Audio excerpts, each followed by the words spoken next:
All right. Hey guys, how's it going? I'm back. All right. So I'll continue with episode 5. All right. So Blondie was now permanently in the picture because my dad decided to marry her. Just to help paint the picture of who Blondie was, she was 24 years old and knew my dad because she worked as a paralegal at his law firm in Oklahoma City. And she came into the picture after the plane crash and helped my dad out and us as we were all recovering. Those are the only details that I knew about their relationship before they got married, and I don't want to make any assumptions, so I just want to state the facts. Now, before the marriage, she was nice, helpful, and a very pleasant person to be around.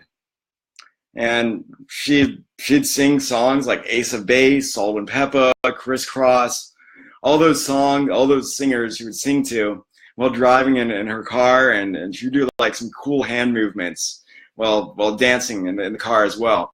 Remember that about her. She was basically really helpful where my dad was lacking. So she would always, pick up and help keep the house clean, clean on a regular basis. After they were married a few years, things began to get worse for all of us.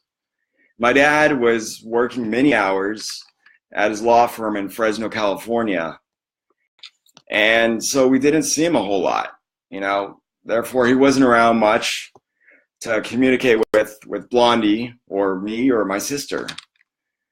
And naturally, this caused friction in the relationship, I could say. Friction in his marriage. It was challenging because he loved his work as an attorney, and at one point he was very successful. I mean, he created multimillion-dollar businesses with my mom, multimillion-dollar law firms, and graduated from Harvard Business School. So, I mean, I can only imagine how hard it must have been trying to balance work and maintain a successful law firms, and in addition to living in a new city with a new wife and 2 children who were still recovering from the loss of their mother, and all of our physical injuries that we were improving from the accident.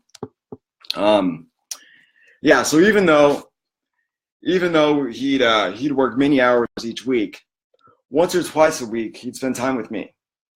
Oftentimes we'd play golf, and either that or browse Best Buy to check out the new CDs, DVDs, or when new computers are out.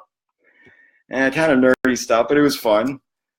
And, he'd always give me and my sister compliments too, and tell us that we were the best. That felt great. He divided time between Blondie to keep his relationship healthy and us, of course. But as time went on, he began to work more and more. And Blondie would get more and more upset. She'd get mad and express her anger by yelling at us, or yelling at him, I should say. And unfortunately, me and my sister had to hear it. And it became a regular thing that occurred almost every single day. This was hard for us because we had never seen or heard anything like this before.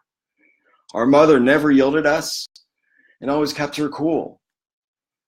And quite frankly, the tone of voice that she used when she would yell made me scared and feel anxious. I would feel a sense of anxiety in my stomach that would last for hours, and I didn't know how to get rid of it.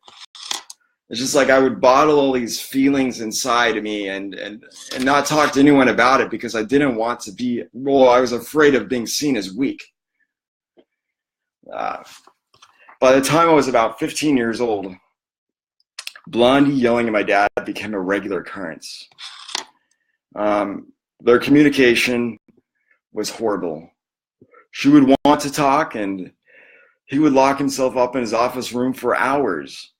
Of course, he would spend time working in there, and other days I would question what he did in there because some days he would walk out of there looking like he hadn't slept in days.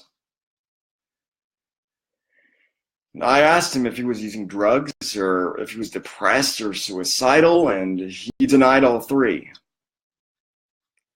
And he told me that he loved life and he wanted to live actually forever is what he wanted. And he said he would definitely live to be at least 100 years old. And I was like, awesome, great, Dad. Even though I have my doubts, or a small part of me believed that they would live to be 100 years old. He even talked about wanting to create create something that could help people live longer and maintain their health for many, many years. But that's another story.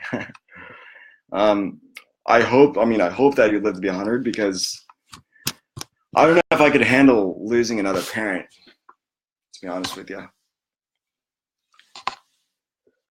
While all this was going on, I noticed that my back was beginning to have problems. The lower left part of my back would spontaneously shake or have spasms. And it would especially happen when I was scared, such as when I would hear Blondie yelling at my dad or banging on his office room door to let her in. I would get anxious and my back would begin to spasm or shake, and I couldn't even control it. During school, it was difficult for me to walk without limping, and it was difficult for me to stand without my lower left back shaking. It was frustrating because I could not relax my back. I was afraid people were talking bad about me behind my back. or I was afraid that they were making fun of me. So of course I didn't want to be seen around school much, and just wanted to get home as soon as possible, or as soon as I could, because I didn't want people to say hurtful things about me.